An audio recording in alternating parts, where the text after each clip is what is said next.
آج کی ویڈیو اس وجہ سے بھی بڑی اہم ہے اور دل بھی تھوڑا غمگین ہے کیونکہ یہ سچا واقعہ ہے، یہ اوریجنل انسیڈنٹ ہے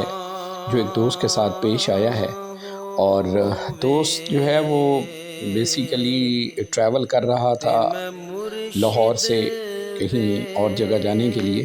تو اس نے بتایا کہ جیسے ہی وہ فیصل موورز کے ٹرمینل پہ پہنچا تو ایک بزرگ جو ہے اسے سامنے نظر آئے اور وہ بڑے باروب شخصیت تھے، اگرچہ ان کے کپڑے تھوڑے میلے تھے اور لیکن اینک چشمہ انہوں نے لگایا ہوا تھا اور وہ کہیں سے بھی فقیر نظر نہیں آتے تھے۔ تو کہتے ہیں ان کے چہرے پہ ایک عجیب سی ایک اٹریکشن تھی، ایک ان کے چہرے پر جو ہے وہ ایک معصومیت سی تھی۔ تو کہتے ہیں میں نے ان سے پوچھ لیا تو وہ کہنے لگے بیٹا میں لاہور سے ملتان جانا چاہتا ہوں، مجھے پتہ نہیں ہے کہ اس کا ٹکٹ کتنا ہے۔ تو کہتا ہے میں فیصل موور کے ٹرمینل پہ گیا، پوچھا تو انہوں نے کہا 1750 روپے ہے۔ تو خیر ان شارٹ وہ بابا جی پیسے گننے لگے تو ان کے پاس پیسے کچھ کم پڑ گئے تو وہ اچانک سے رونے لگ گئے۔ تو دوست نے پوچھا بابا جی آپ کیوں رو رہے ہیں، آپ کا مسئلہ کیا ہے، مجھے بتائیں شاید میں آپ کو ہیلپ آؤٹ کر سکوں۔ تو وہ بتانے لگے کہ بیٹا میں بیسیکلی ملتان سے بلانگ کرتا ہوں اور میرے 3 بیٹے ہیں، میرا اپنا گھر بھی ہے وہاں پر اور میری مسز کی ڈیتھ ہو چکی ہے اور میں ان کے ساتھ رہ رہا تھا، لیکن اب چونکہ میں بوڑھا ہو گیا ہوں،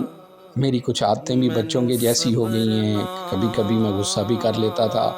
تو ان کی بیگمیں جو ہیں وہ نہیں چاہتی کہ میں ان کے ساتھ رہوں، تو مجھے کبھی کسی کے گھر دھکیلا جاتا ہے، کبھی کسی کے گھر دھکیلا جاتا ہے اور اس دوران وہ روتے روتے ان کی ہچکی بند جاتی تھی۔ تو وہ خیر پھر بتاتے کہ میں نے بچوں کو بڑے لاڈ پیار سے پالا، میں نے ان کے لیے گھر بنایا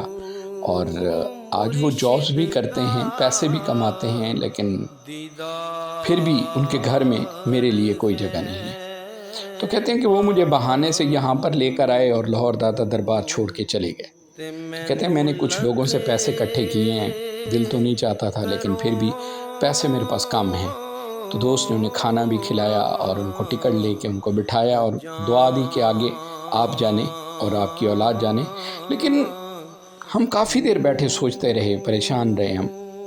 کہ ایک والد جو ہے یا ہمارے والدین جو ہیں وہ کتنی مشقتوں سے، کتنی محنت کر کر کے ہمیں پالتے ہیں، اور کل کو ہمیں اگر کوئی سٹیٹس مل جائے یا پھر ہم اپنی بیگم کی محبت میں اتنے اندھے ہو جاتے ہیں کہ ہم ان کو ہی بھول جاتے ہیں، ہم ان سے دور چلے جاتے ہیں جبکہ اس وقت انہیں ضرورت ہوتی ہے۔ بالکل ایسے ہی جب ہم بچے تھے اور ہمیں ان کی ضرورت تھی، آج انہیں بھی ہمیں ضرورت ہے۔ وہ بھلے اکیلے رہتے ہیں لیکن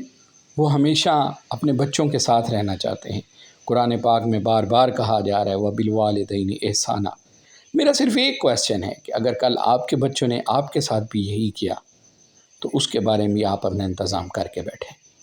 خوش رہیں، خوشیاں بانٹتے رہیں۔